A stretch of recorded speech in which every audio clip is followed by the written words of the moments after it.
Hello all, welcome to Tech with SAS. In this video, we will talk about sharding concept in database. So agenda for this video would be first to understand the basic concept of sharding and why it is used, what are the benefits of it, and then we also touch upon the various partitioning techniques and then understand what is the logical and physical chart. And I will not go deep dive about the various algorithms which are used to sort database, but that will be coming into our subsequent videos. So I will cover this whole topic maybe in multiple videos. Yeah. So let us understand and start what is sharding. So for example, if you have an application that is basically having the data of employees, and that data you are storing in a database. So that database keep gets that data and you are storing it, right? So, but how long you can store data into one instance or one machine, right? You have to increase the capacity or storage. But beyond a point, you can't increase the size or capacity of that machine. So we are stuck, right? So the solution which comes in our logical mind is that we have to have one more instance of database where we can store that new data, right? Because we cannot scale our machine to an infinite time. So this concept is basically called as a sharding concept, where our tables are spread across various machines. Maybe they are partitioned like based on the physiological structures, but ultimately the data is not in one machine. You are trying to separate it in various machines, and this concept is called as sharding.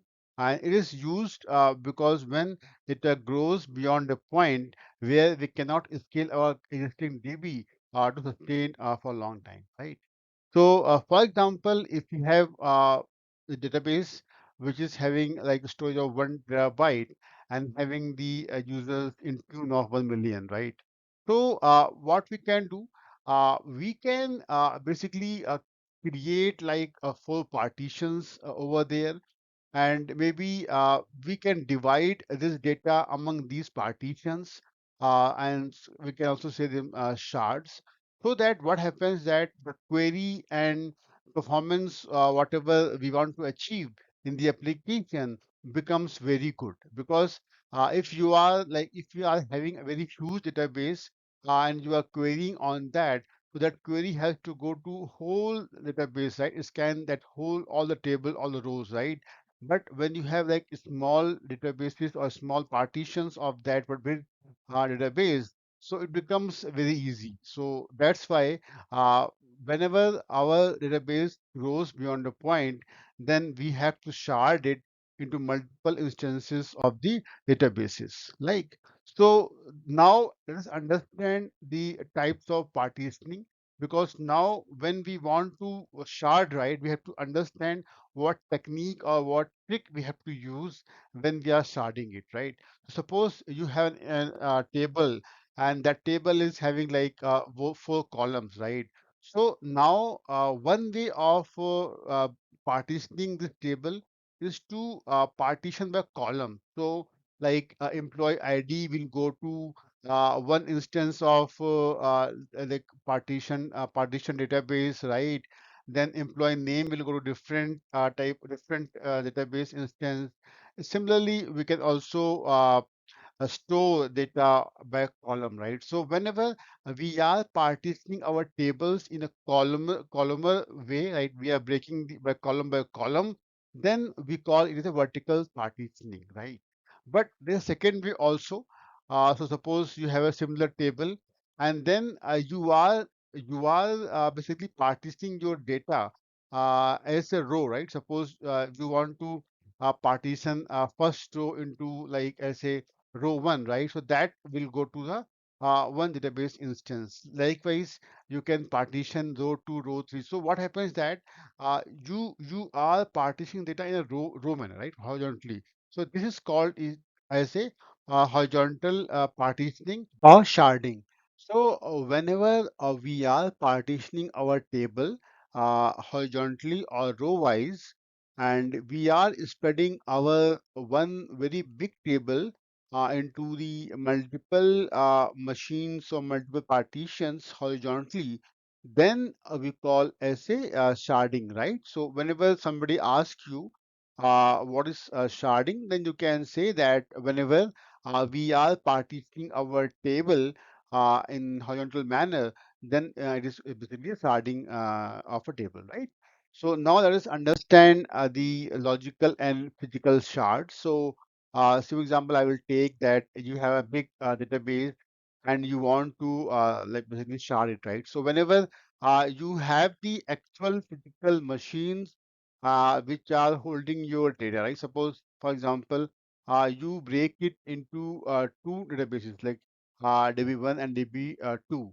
So these are the machines which are holding the shards or like data sets, right, of your one table.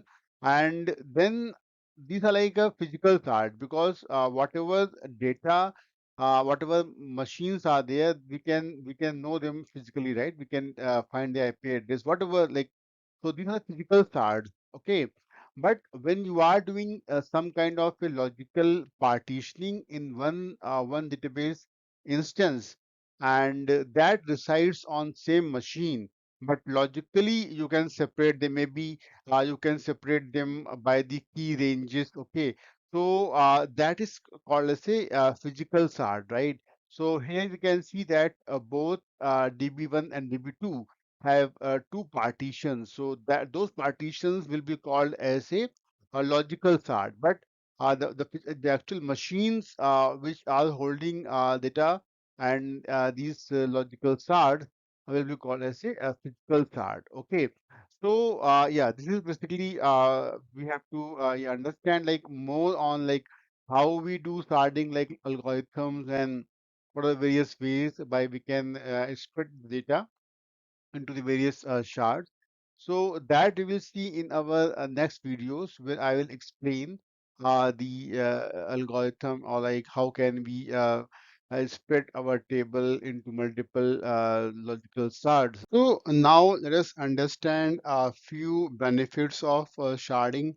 So one thing is that you get the better performance for your query because if you have a very huge database and you are trying to query into that, then it becomes like difficult, or maybe it has become very slower because you are scanning through whole like millions of records. But when you are sharding it, then you can perform the maybe key-based queries, right? So, and that can be fall into the shard where we have data present. So, it becomes like a better response for that query, and it can help us also respond faster to the our clients or customers. Second thing is that like database is distributed because now rather than having just one machine or one instance which you are basically like kept scaling to a very huge storage or huge number, but now instead of doing that we are breaking our database into the shards or like smaller databases which are like more manageable also so that because of this like we get like better performance. So yeah, so now third thing is that whenever we are using the shard, then we also avoid the single point of failure because if we have just one database, maybe I think keep aside that replication concept here. But if you have just one database instance, if it goes down, then you cannot serve your customers. But suppose you have four shards, right? And one shard go down, even then you are able to serve your three-fourth customers, right? So yeah, so it avoids the single point of failure. So for this video, that's it. But I will bring like more videos on this concept because This is a very good concept to learn, and like the concept around the how can we shard and the range-based sharding or otherwise algorithms. I will create more videos for this. But for till that time, thank you for watching, and see you next time. Please leave comments or questions, and basically I get more encouragement. And also, if you find this video useful, please subscribe and send or share this video with your techie friends so they can learn also. And yeah, also I get some encouragement. Okay, yeah, thank you, thanks all.